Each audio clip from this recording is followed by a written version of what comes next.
Така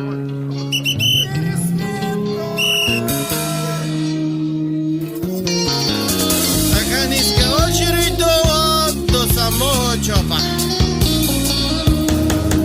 Стою серед ночі, серед камйонів.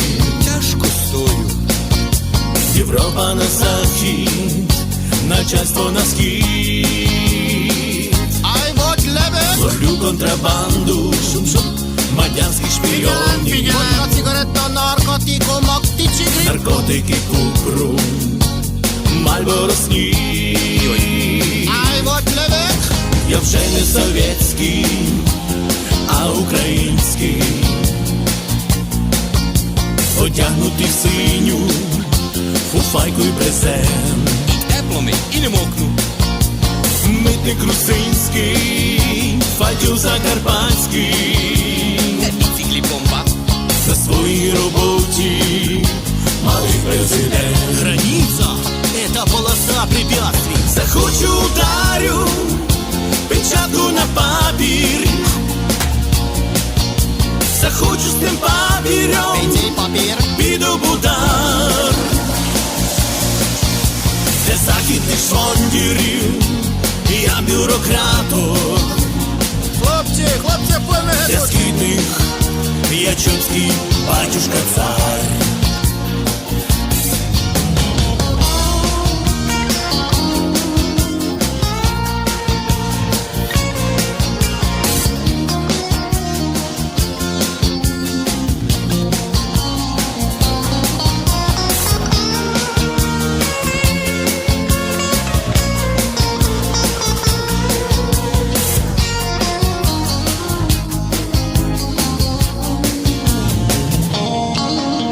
Уже пов'язали ланцами границю.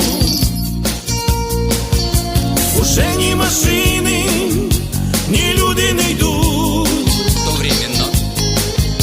Лиш митник подібно до Леніна в чопі. Показує перстом правильний путь. Куда йди? Куда йди? Вилазиш з кабіни, ідеш у чоп-трейдинг. Барахолка, бо. Купуєш, ховаєш у ташку, несеш. І тому, котрий має ленінську руку, вручаєш, прощаєшся і нараз ідеш. Деребе, до свидання. Обійцом